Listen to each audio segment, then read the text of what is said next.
Hello दोस्तों, कैसे हैं आप सब। स्वागत है आपका अपने YouTube channel Harsha the tutor dude पर। तो दोस्तों, आज हम इस वीडियो में पढ़ेंगे कक्षा चौथी का पाठ 9, जिसका नाम है दीप जले। तो दोस्तों, अब हम चलते हैं इस पाठ के संदर्भ, प्रसंग और व्याख्या की ओर।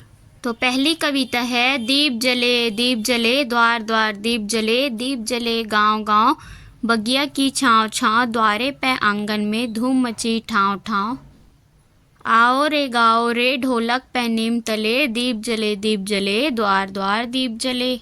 तो दोस्तों, इसका संदर्भ आएगा प्रस्तुत पद्यांश हमारी पाठ्य पुस्तक भारती के पाठ 9 दीप जले नामक कविता से लिया गया है। और इसका प्रसंग है, इस कविता की पंक्ति में दीपावली त्योहार का वर्णन है। यह त्योहार परस्पर प्रेम और सहयोग का संदेश देता है।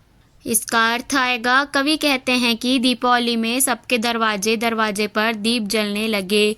गांव गांव में बगीचों की छाया में, दरवाजे पर आंगन में भी दीप जलने लगे। सभी और जगह जगह पर धूम मचने लगी। सभी एक दूसरे को बुलाने लगे, आओ आओ नीम पेड़ के नीचे ढोलक पर गाना गाओ। घर के द्वार द्वार में दीप जलने लगे। इसी प्रकार दूसरी कविता है, नन्हे से दीप ये नेह के उजारे हैं, मावस के चंदा है राह के सहारे हैं। रात के समुंदर में तारों की नाव चले, दीप जले द्वार द्वार दीप जले। तो दोस्तों, इसका संदर्भ भी पूर्ववत ही होगा, यानी कि पहले के अर्थ में जो हमने संदर्भ लिखे थे वो सेम संदर्भ यहाँ पे भी आएगा। और इसका प्रसंग है, कविता की इस पंक्ति में दीपक के महत्व को बताया है। तो इसका अर्थ आएगा, कवि कहते हैं कि यह छोटा सा दीप प्यार का प्रकाश है। अमावस की रात में सहारे के लिए चंद्रमा के समान है। रात को समुद्र में चलती हुई नाव का तारा है। इस प्रकार सबके घर के दरवाजों पर दीप जलने लगे। तीसरी कविता है, दानव की हार का मानव की जीत का, दीपों का पर्व है जन जन की प्रीति का।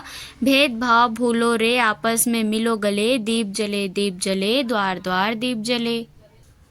तो दोस्तों, इसका संदर्भ और प्रसंग दोनों ही पूर्ववत आएगा, यानी कि अभी पहले वाली जो कविता में हमने संदर्भ और प्रसंग देखा था वो सेम इसमें भी आएगा।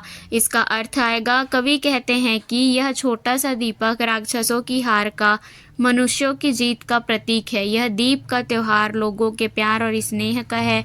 इस दिन सभी अपना भेदभाव भूलकर आपस में गले मिलते हैं। इस तरह सबके घरों के दरवाजों पर दीप जलने लगे। तो दोस्तों, अब हम चलते हैं इस पाठ के प्रश्न और अभ्यास की ओर। इसमें आपका पहला प्रश्न है, तुम दीपावली में क्या क्या करते हो। तो इसका उत्तर आएगा, हम दिवाली में नए कपड़े पहनकर पटाखे फोड़ते हैं, मिठाइयाँ बांटते हैं तथा दीप जलाते हैं। दूसरा प्रश्न है, दिवाली पर प्रकाश करने के लिए कौन कौन से साधन अपनाए जाते हैं। तो इसका उत्तर आएगा, दिवाली पर प्रकाश करने के लिए मिट्टी के दिए, मोमबत्ती, लाइट, छोटे छोटे रंग बिरंगे बल्ब आदि अपनाए जाते हैं। तीसरा प्रश्न है, दीपक को कविता में मावस का चंदा क्यों कहा गया। तो इसका उत्तर आएगा, जिस प्रकार अमावस की रात अंधेरी होती है, उस अंधेरी रात को प्रकाशवान करने के लिए चांद भी छोटा लगता है, इसलिए इस कविता में दीपक को अमावस का चंदा कहा गया है। चौथा प्रश्न है, कविता में से यह पंक्ति लिखो जिसमें दीप को मार्ग दिखाने वाला बताया गया है। तो वह पंक्ति है, राह के सहारे है।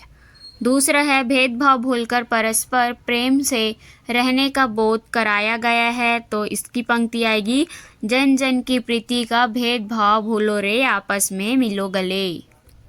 ग है, जिसमें लोगों को मिलकर गाने बजाने के लिए आमंत्रित किया गया हो। तो इसमें पंक्ति आएगी, आओ रे गाओ रे ढोलक पे नीम तले। पांचवा प्रश्न है, नीचे दिए गए संकेतों के आधार पर इन खानों को भरो।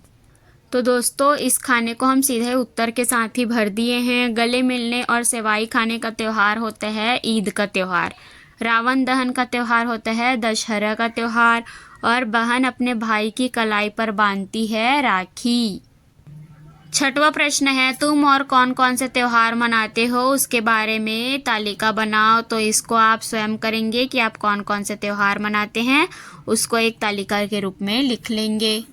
तो दोस्तों अब हम चलते हैं भाषा तत्व एवं व्याकरण की ओर। इसमें आपका पहला प्रश्न कहता है निम्नलिखित शब्दों के समानार्थी एक एक शब्द लिखो। हमें कुछ शब्द दिए हुए हैं, हमें उसके समानार्थी एक एक शब्द लिखने। जैसे कि दानव को बोलेंगे राक्षस, मानव को बोलेंगे मनुष्य, राह यानी होगा रास्ता, दीप यानी दिया और पर्व यानी त्योहार। दूसरा प्रश्न है नीचे दिए गए शब्दों के विलोम शब्द लिखो। तो रात का विलोम शब्द होगा दिन, अमावस का होगा पूर्णिमा, जलना का होगा बुझना, हार का होगा जीत और प्रीति का होगा अप्रीति।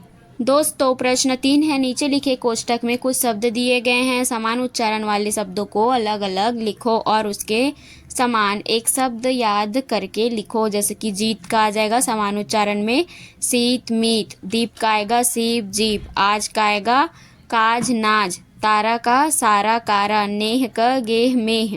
तो दोस्तों इसी प्रकार आप और भी शब्द बना सकते हैं। तो हमारा यह पार्ट भी हुआ कंप्लीट। आने वाले और नए वीडियो देखने के लिए चैनल को सब्सक्राइब कीजिए और अपने दोस्तों के साथ शेयर कीजिए। Thank you.